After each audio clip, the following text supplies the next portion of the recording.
बिस्मिल्लाहिर्रहमानिर्रहीम। अस्सलामुअलैकुम दोस्तों, उम्मीद आप सब खैरियत से होंगे। अंधेरों के काफिले पार्ट 16।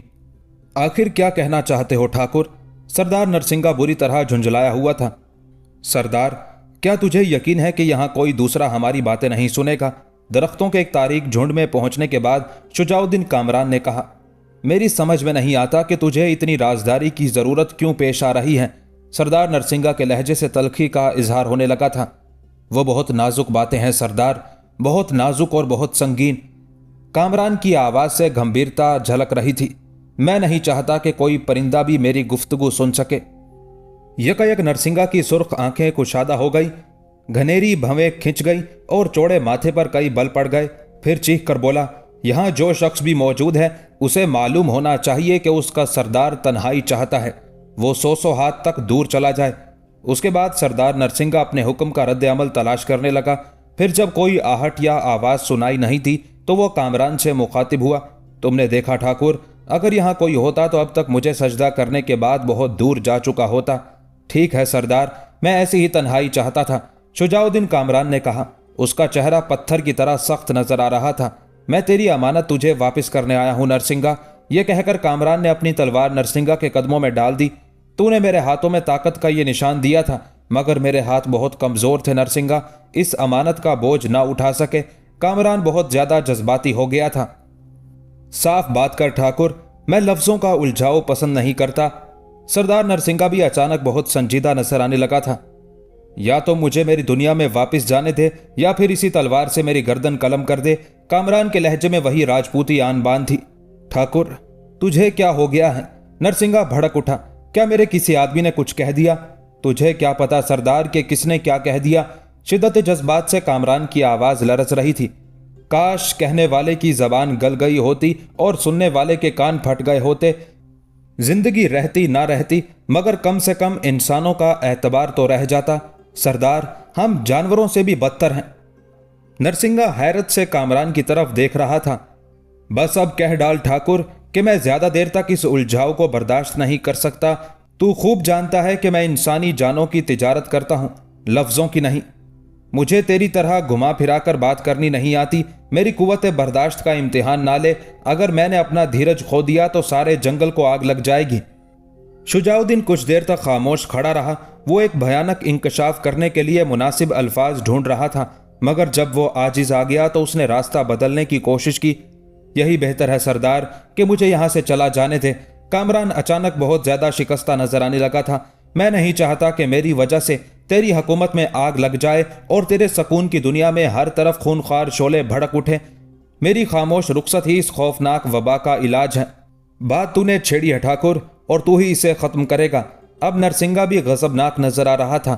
नरसिंगा की मर्जी के बगैर यहां से कोई परिंदा भी कूच नहीं कर सकता। ये तो तेरे सरदार की मर्जी पर मुनहसिर है कि वो तुझे अपनी हदूद में देखना पसंद करता है या फिर तुझे यहां से निकल जाने का हुक्म देता है। शुजाउद्दीन कामरान मजबूर हो गया था। आखिर उसने जबान खोली, मगर इस तरह के सर झुका हुआ था और आवाज में गहरी लर्जिश थी। सरदार, ये तेरी जिंदगी का सबसे बड़ा हादसा है। तू दूसरों के जानो माल पर शब खून मारता है और वक्त तेरा एतबार लूट रहा है। शुजाउद्दीन कामरान आहिस्ता आहिस्ता बोल रहा था, तेरी बीवी शरीके सफर नहीं, तेरे यकीन की राहजन है। बिलाखिर कामरान ने वो बात कह दी थी जिसे सुनकर नरसिंगा को पागल हो जाना चाहिए था। सरदार किसी आहनी चट्टान की तरह खामोश खड़ा था। मैं इस राज को फाश किए बगैर यहां से चला जाना चाहता था, मगर तूने मुझे मजबूर कर दिया नरसिंगा। कामरान का लहजा बहुत उदास था। अफसोस, तू जिस औरत पर एतबार करता है वो सरापा बेवफा है, दगा और फरेब का मुजस्मा है, अय्यारी और गद्दारी का जहरीला पैकर है। उसने मुझे गुनाह पर वर्गलाया है। वो अमावस की रातों में मेरे साथ फरार हो जाना चाहती है। वो तुझसे बेजार है और नए साथी की तलाश में है। तू तो आखिर मेरा उस्ताद है नरसिंगा, मैं तेरे एतमाद को किस तरह धोखा दे सकता हूं? यह कहते कहते कामरान की आवाज कांपने लगी थी। सरदार, मैंने सारी रात आंखों में काट दी है, मेरा खून जल रहा है और दिलो दिमाग में आग लगी हुई है। नरसिंगा, मैं तो एक आम आदमी से भी बेवफाई नहीं कर सकता।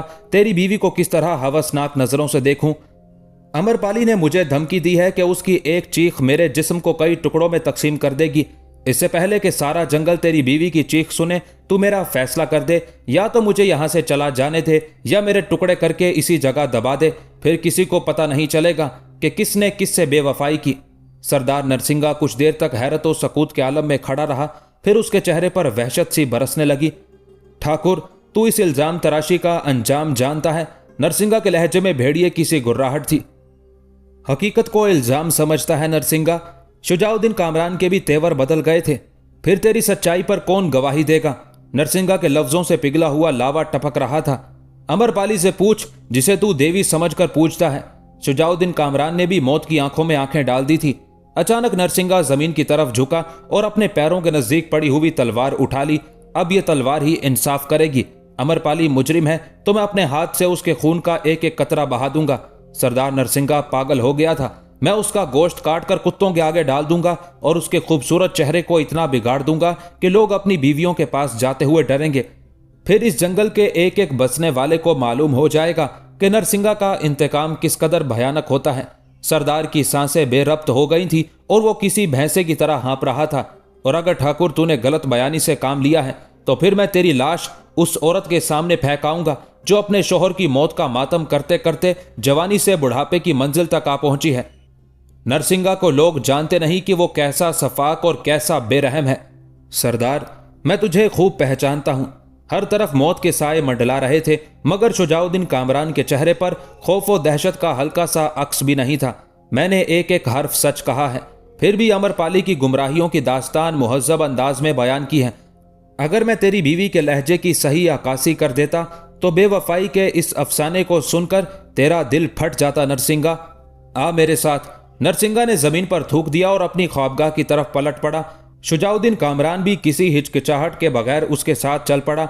वो बहुत पहले अपने अंजाम से आगाह हो चुका था। मुसल्ला मुहाफिजों ने जब इस तरह अपने सरदार को आते हुए देखा तो वो लरज उठे। उन्होंने नरसिंगा के जलाल से डरते हुए अपने घुटने जमीन पर टेक दिए और गर्दनें झुका दी। नरसिंगा मुहाफिजों के दरमियान से गुजरता हुआ अपने तहखाने में दाखिल हो गया। मंत्रों का जाप करते हुए जादूगरों ने अपने सरदार को कहर की हालत में देखा तो घबराकर खड़े हो गए। फिर सारा कमरा जय नरसिंगा के नारों से गूंज उठा। नरसिंगा ने भी सर की जुम्बिश से साहिरों की अकीदत का जवाब दिया, मगर उसका चेहरा बदस्तूर गुस्से की आग से जल रहा था। फिर नरसिंगा अपने मखसूस कमरे में दाखिल हो गया। कामरान भी एक एक कदम पर बेमिसाल इस्तेकामत का मुजाहिरा कर रहा था। ना उसके पैरों में लग्जिश थी और ना जिस्म पर राशा, ना चेहरे पर खौफ का कोई साया और ना आंखों में दहशत का कोई रंग। नरसिंगा ने कई बार मुड़कर उसे देखा था, मगर कामरान के इस्तकलाल में किसी मोड़ पर कोई कमी वाक़ई नहीं हुई थी। ख्वाबगाह में दाखिल होते ही नरसिंगा ने तलवार फेंक दी और अपनी मसनद पर दराज हो गया। कामरान ने महसूस किया कि अचानक उसकी हालत में तब्दीली आ गई है। गुस्से के सबब तांबे जैसे चेहरे पर छाई हुई स्याही गायब हो चुकी थी और वो बहुत ज्यादा पुरसकून नजर आने लगा था। कामरान ने उस तब्दीली को बड़ी हैरत से देखा। बैठ जा ठाकुर, बैठ जा। मौत की वादी से गुजर कर आया है, थक गया होगा। नरसिंगा ने निहायत इत्मीनान से कहा। मैं तेरी अदाओं को समझने से कासिर हूं नरसिंगा। कामरान हैरत से उस दरिंदे की तरफ देख रहा था जो कुछ देर पहले अपने शिकार पर झपट पड़ने के लिए बेकरार था और अब इस तरह बेनियाज नजर आ रहा था जैसे उसे अपनी खुराक की कोई फिक्र ही ना हो। हाँ ठाकुर, तूने सच कहा, मैं भी अपनी अदाओं को नहीं पहचानता। नरसिंगा के लहजे से उदासी झलक रही थी। मैंने अपनी जिंदगी में हजारों इंसान देखे, मगर वो सब के सब आदमी के खोल में चौपाए थे। बस एक तेरी मोहनी सी शक्ल है जिसे देखकर ना जाने क्यों प्यार आने लगा है। आज मैं तेरे बुजुर्गों की अजमत का कायल हो गया। यकीनन वो बहुत सच्चे लोग होंगे। ये कहकर उसने जोर से अमरपाली को आवाज दी और कामरान को हाथ के इशारे से बैठ जाने के लिए कहा। कामरान की हैरत इतनी बढ़ चुकी थी कि वो उस मंजर को किसी ख्वाब का हिस्सा समझने लगा था। नरसिंगा की आवाज सुनते ही अमरपाली ख्वाबगाह में चली आई। शुजाउद्दीन कामरान को देखकर एक लम्हे के लिए झिझकी, फिर बेतकल्लुफाना अंदाज में चलती हुई मसनद की तरफ बढ़ी और नरसिंगा के करीब बैठ गई। उसके होंठों पर एक खफीफ सा तबस्सुम नुमाया था। शुजाउद्दीन कामरान मजीद हैरत में डूब गया। सरदार नरसिंगा का इत्मीनान और अमरपाली की मुस्कुराहट, ये दोनों अलामतें उसके लिए नाकाबिले फहम थी। अभी वो कुछ कहना ही चाहता था कि नरसिंगा अमरपाली से मुखातिब होकर बोल उठा। तुम्हें शिकस्त हो गई अमरपाली। नरसिंगा के लहजे में फातिहाना गरूर की झलक थी। मैंने तुमसे कहा था कि अभी दुनिया में कुछ मर्द बाकी हैं जिन पर औरत की कातिल अदाओं का कोई हरबा कामयाब नहीं हो सकता। नरसिंगा की बात सुनकर अमरपाली ने शुजाउद्दीन कामरान को गौर से देखा। उसकी आंखों में धुआं सा भर गया था। फिर उस धुएं से हल्की हल्की नमी झलकने लगी। कामरान वहशतज़दा नजर आने लगा। कभी वो नरसिंगा का मुंह देखता और कभी अमरपाली के उदास चेहरे की तरफ देखने लगा। ये सब क्या है सरदार, ये सब क्या है? कामरान सूरत हाल को समझने से कासिर रहा तो घबराकर चीख उठा। बैठ जाओ ठाकुर, एक तूफान आया था, गुजर गया। अब की बार नरसिंगा की बजाय अमरपाली कामरान से मुखातिब हुई। कामरान के जिस्म को जरा भी जुम्बिश नहीं हुई। वो बदस्तूर अपनी जगह खड़ा रहा। मजबूरन नरसिंगा उठा और हाथ पकड़कर उसे अपनी मसनद तक ले आया। ठाकुर, सच्ची बात तो यह है कि मैं अपने मामलात में किसी पर एतबार नहीं करता। नरसिंगा आज अजीब अंदाज में गुफ्तगू कर रहा था। बस ये एक अमरपाली है जो मेरे हर गम में शरीक रहती है। सैकड़ों बलाखेज तूफानों से गुजरकर मैंने इसे हासिल किया है। इसके अलावा मैं सारी दुनिया को धोखेबाज समझता हूं, मगर आज तुझे देखकर अपना फैसला बदल देना पड़ा। कामरान की हैरत में कोई कमी नहीं आई थी। वो उसी तरह बेशुमार अंदेशों में गिरा हुआ दोनों मियाँ बीवी के चेहरे देख रहा था। कभी उसकी नजरें नरसिंगा पर जम जाती थी और कभी अमरपाली की दिलकश सूरत उसकी निगाहों का मरकज बन जाती थी। जब ठाकुर कृष्ण राव ने तुझे मेरे हवाले किया था, उस वक्त मेरी नजरों में तेरी कोई हैसियत नहीं थी। नरसिंगा अपने दिल की बातें कह रहा था। मैंने ऐसे बहुत से नौजवान देखे हैं जो दिल के हाथों शिकस्त खाकर तबाही के रास्ते पर मुड़ जाते हैं। मैंने तुझे भी एक ऐसा ही गुमराह नौजवान समझा था जो वक्ती तौर पर इंतकाम का जज्बा रखता है, मगर आजमाइश के वक्त पीठ दिखा देता है। फिर तू मेरे करीब आया तो मैंने तुझे आम नौजवानों से मुख्तलिफ पाया। तेरी आवाज में तूफानों जैसी गरज थी और तेरी आंखों में ज्वालामुखी जैसी आग थी। उस वक्त मुझे एहसास हुआ कि मैंने तुझे अपने कारोबार में शरीक करके बहुत बड़ी गलती की है। सरदार नरसिंगा किसी हिचकिचाहट के बगैर अपने दिली जज्बात का इजहार कर रहा था। फिर मैंने अपने जादूगरों के ज्ञान का सहारा लिया। उनका इल्म कभी गलती नहीं करता। तुझे याद होगा कि उन्होंने तेरे सामने कहा था कि मेरी मखसूस नशिस्तगाह में मेरा कोई दुश्मन मौजूद नहीं, मुझे तेरे सिवा किसी दूसरे पर शक नहीं था। जादूगरों ने वाज़े तौर पर ऐलान कर दिया था कि तू मेरा मुखलिस साथी है, लेकिन कोई नादीदा ताकत मेरे कानों में कहती थी कि ये मुसलमान ज़्यादा किसी वक्त भी धोखा दे सकता है। और फिर एक दिन जब मेरे आदमी तेरे सामने एक तिजारती काफिले को लूट रहे थे, उस वक्त तूने यहाँ से चले जाने की धमकी दी थी। मेरे शक में मजीद इजाफा हो गया। आखिर मैंने अमरपाली के मशवरे से नाटक रचाया। मगर सरदार, ये बड़ा खौफनाक खेल था। शुजाउद्दीन कामरान की आवाज़ में शदीद गुस्सा भी था और शिकायत भी। हाँ ठाकुर, ये खेल बहुत खौफनाक था, मगर किसी अजनबी इंसान की आजमाइश के लिए बहुत ज़रूरी था। सरदार नरसिंगा अचानक जज्बाती नजर आने लगा था। मैंने इस इम्तिहान में अपनी इज्जत व आबरू को भी दांव पर लगा दिया था। अमरपाली इस शर्मनाक खेल खेलने के लिए आमादा नहीं थी, मगर मैंने इसे मजबूर किया कि वो अपनी जबान से गलीज कलमात अदा करे और फिर तेरे चेहरे पर उनका रद्द-ए-अमल देखे। फिर अमरपाली ने मुझे कैसा पाया? कामरान के लहजे से उसका खानदानी वकार झलक रहा था। अमरपाली कहती है कि उसने आज तक तुझ जैसा बहादुर और वफादार मर्द नहीं देखा। नरसिंगा की आवाज़ में एहसास फ़ख्र भी था और एक अजीब सी हसरत भी। अमरपाली के एतराफ़ के बाद तो मैं भी तुझसे छोटा नजर आने लगा हूँ ठाकुर। शुजाउद्दीन कामरान ने अमरपाली की तरफ देखा। उसकी खूबसूरत आंखों में आंसुओं के कतरे झलक रहे थे। नहीं सरदार, तू एक ताकतवर इंसान है। मेरा और तेरा क्या मुकाबला? कामरान ने नरसिंगा की आंखों में आंखें डालते हुए कहा। मैं एक भटका हुआ नौजवान जो अपने दुश्मनों की गाली का जवाब भी नहीं दे सकता। ऐसा मत कह ठाकुर, आज के बाद तू कमजोर नहीं रहा। नरसिंगा यकायक पुरजोश हो गया था। अब तू कृष्ण राव का भेजा हुआ एक कमजोर नौजवान नहीं, सरदार नरसिंगा का साथी है। वो नरसिंगा जिसके नाम से बड़े बड़े इक्तदार वाले कांपते हैं। अब मैं तुझे अपनी शमशीर जनी के तमाम जौहर मुंतकिल कर दूंगा और तेरे बाजुओं में ऐसी बिजलियां भर दूंगा जो पलक झपकते ही कायम खान की हवेली को जला डालेंगी। नरसिंगा बड़े बड़े दावे कर रहा था। मैं तेरा मकरूज हूं ठाकुर, तूने मुझ पर बड़ा एहसान किया है। मैं तेरे इस कर्ज को बहुत जल्द उतार दूंगा। कृष्ण राव तुझे सिर्फ बातों से बहलाने की कोशिश कर रहा था, मगर नरसिंगा झूठ नहीं बोलता। अब मेरा दिल तेरी तरफ से साफ है। मैं कायम खान राजपूत को तेरे कदमों पर झुकाकर छोड़ूंगा। शुक्रिया नरसिंगा, तेरा बहुत बहुत शुक्रिया। यह कहते हुए कामरान उठ खड़ा हुआ। मैं रात भर सो नहीं सका हूं। मेरे दिल पर बड़ा बोझ था। खुदा का शुक्र है कि उसने एक मुसलमान को गैरों के सामने रुसवा होने से बचा लिया। अब तू चैन से सो जा के ठाकुर, नरसिंगा तेरे लिए जागता रहेगा। कामरान के साथ सरदार और अमरपाली भी खड़े हो गए। बहुत जल्द तेरी जिंदगी में वो सुनहरा सूरज तलू होगा जिससे सारे अंधेरे दूर हो जाएंगे। मगर सरदार, ये कत्लो गारत छोड़ दे, कामरान ने चलते चलते कहा।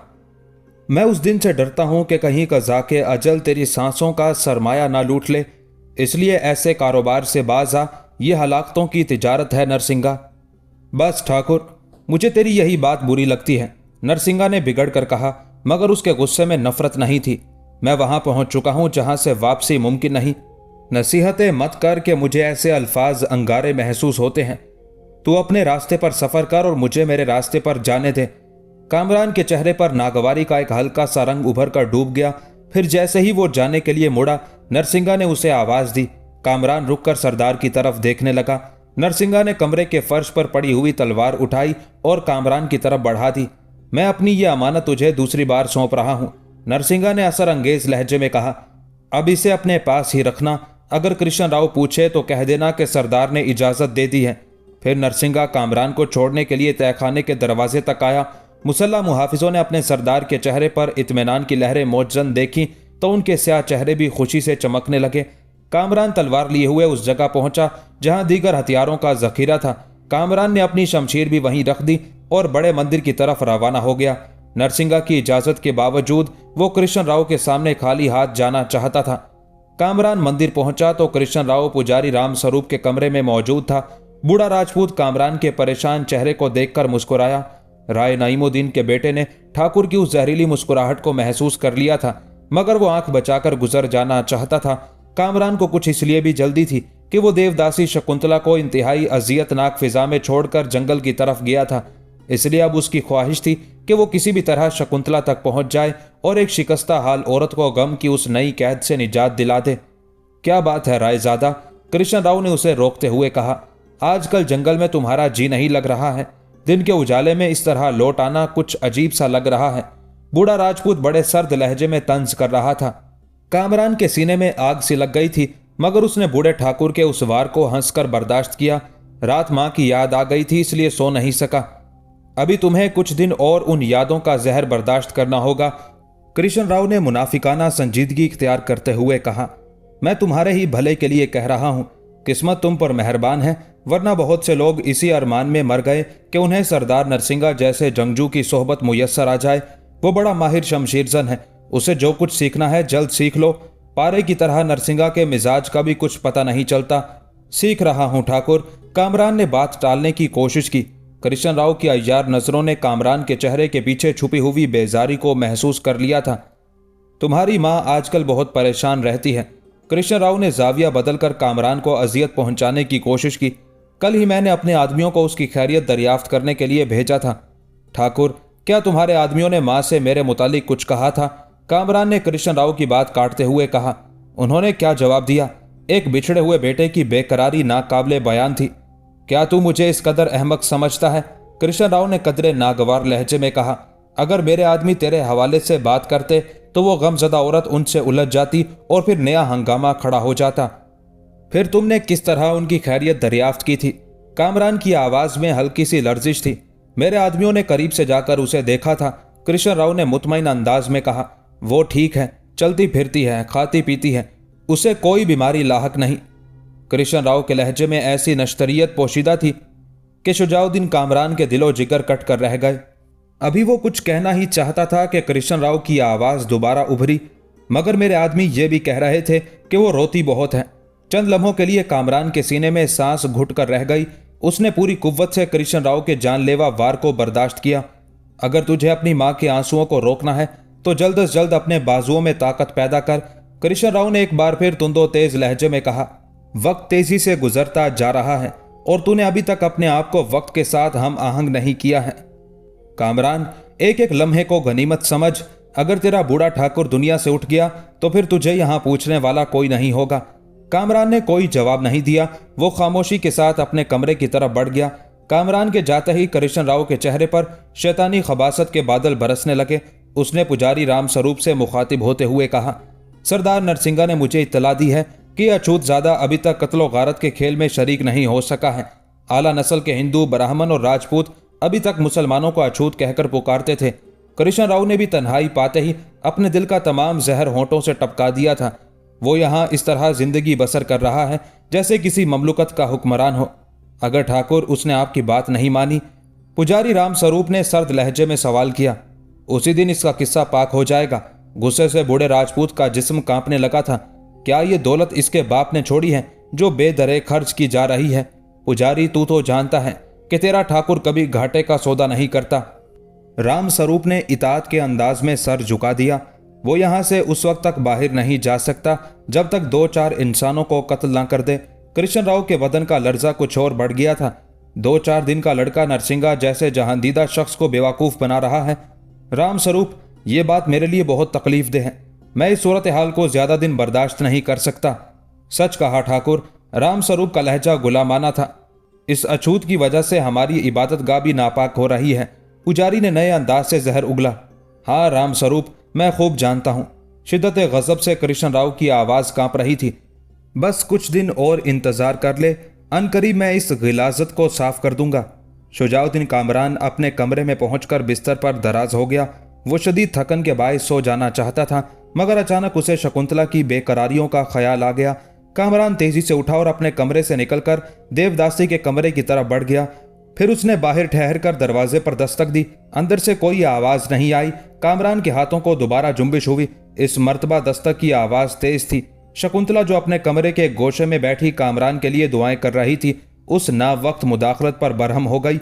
उसने सोचा कि शायद बड़े पुजारी ने तलब किया होगा। उस ख्याल के आते ही वो अपनी जगह से उठी और बड़ी नागवारी के आलम में अपने बहते हुए आंसुओं को खुश करती हुई दरवाजे की तरफ बढ़ने लगी। फिर जब उसने कबाड़ खोले तो कामरान को देखकर चीख उठी, रायजादा तुम? कामरान ने उसे खामोश रहने का इशारा करते हुए अपने होठों पर उंगली रख दी। शकुंतला की आंखें सुर्ख हो रही थी। शायद वो भी रात भर नहीं सोई थी। देवदासी की हालत देखकर कामरान का दिल तड़प उठा। हाँ शकुंतला, मैं बाआफियत वापिस आ गया हूं। अभी शाम होने में बहुत देर थी, इसलिए तुम्हें मुतला करने चला आया। मुझसे तुम्हारा ये इस्तिराब देखा नहीं जाता। तुम अपने आंसू खुश कर डालो। तूफान गुजर गया।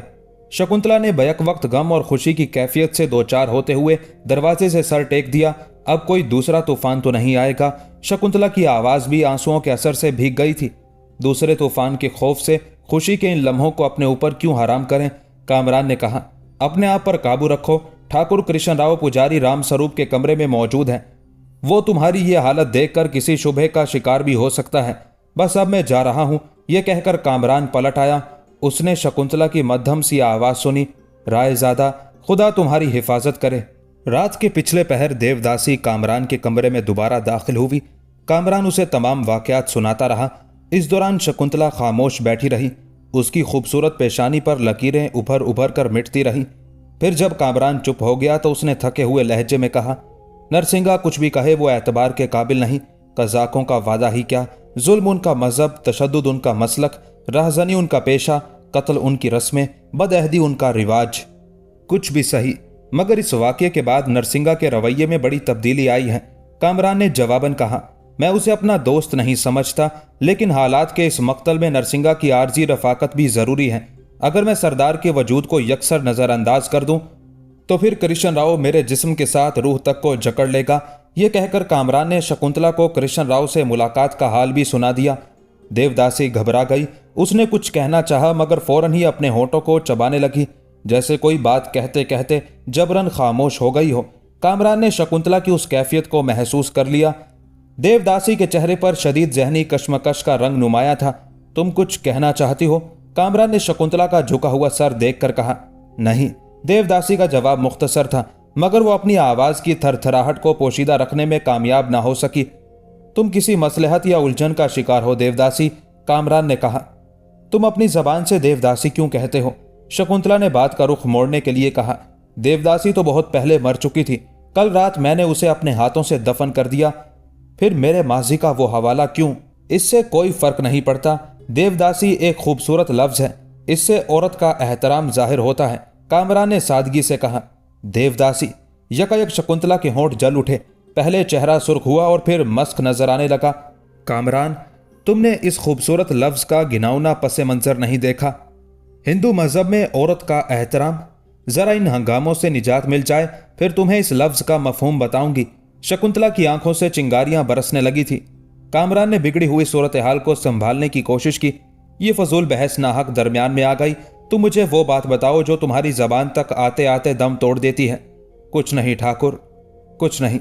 शकुंतला के चेहरे पर खौफ के साए लरजने लगे। फिर नागहां वो रोने लगी। शकुंतला की मजबूरी नाकाबिले बयान थी। तुम मुझे अब भी गैर समझती हो।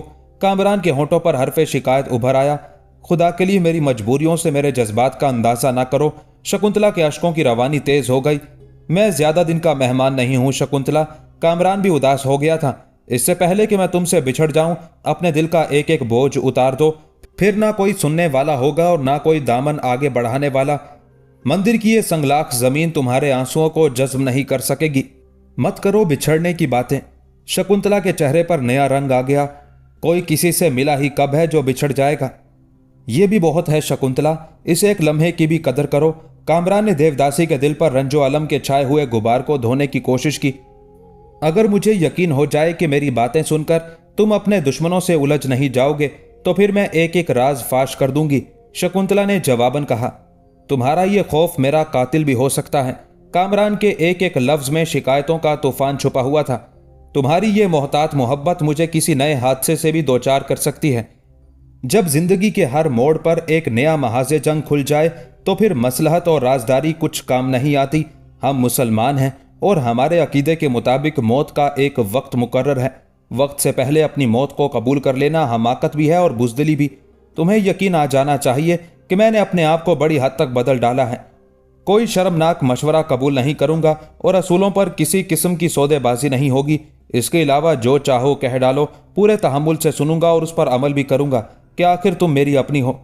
ऐसी खौफनाक और तारीक फिजा के दरमियान भी शकुंतला की आंखों में उम्मीदों के चराग जल उठे। फिर वो आहिस्ता आहिस्ता कहने लगी, कृष्ण राव तुम्हारी मां से अपनी बेइज्जती का इंतकाम लेना चाहता है। अंजामे कार एक भयानक राज दिल की गहराइयों से निकलकर शकुंतला के होंठों तक आ गया और फिर उसने बूढ़े ठाकुर के मंसूबे की सारी तफसीलात कामरान को मुंतकिल कर दी। शकुंतला का ख्याल था कि शुजाउद्दीन कामरान ये खौफनाक इंकशाफ सुनकर भड़क उठेगा, मगर वो खिलाफे मामूल खामोश बैठा रहा। फिर शकुंतला ने देखा कि उसके चेहरे का रंग बदलता जा रहा है। देवदासी सहम गई। अचानक कामरान के होंठों को जुम्बिश हुई। मुझे कृष्ण राव की खबासतों का अंदाजा था, मगर मैं ये नहीं सोच सकता था कि वो मेरे हथियार से मुसलमानों को नुकसान पहुंचाने की ख्वाहिश रखता है। वो यही चाहता है। शकुंतला ने झिझकते हुए कहा, तुम मारे गए तो तुम्हारी मां सारी उम्र बेटे की मौत का मातम करेंगी। कायम खान कत्ल हो गया तो हुकूमत तुम्हें फांसी पर चढ़ा देगी। इस तरह भी कृष्ण राव की जीत होगी और अगर कानून के हाथों से बच गए तो ठाकुर तुम्हें मुसलमान कौम के खिलाफ आलाए कार बनाएगा। अपने और कायम खान के मारे जाने के इम्कानात को मैंने नजरअंदाज नहीं किया था, लेकिन कृष्ण राव के मंसूबे का यह पहलू मेरी नजरों से ओझल था। अब कामरान के चेहरे पर जज्बों की आग पूरी तरह रोशन हो चुकी थी। रायजादा, तुम अपने अहद से मुनहरिफ हो रहे हो, शकुंतला ने खौफजदा लहजे में कहा। तुमने मुझसे वादा किया था कि जज्बाती रविश इख्तियार नहीं करोगे। नहीं शकुंतला, अभी जज्बों की आजमाइश का वक्त नहीं आया है। कामरान के अल्फाज में वही तपिश थी। और अगर वो वक्त आया, शकुंतला दहशतजदा नजर आने लगी थी। खुदा की कसम, अगर वो वक्त आया तो कृष्ण राव को उसके पूरे मंसूबे के साथ इसी मंदिर में दफन कर दूंगा।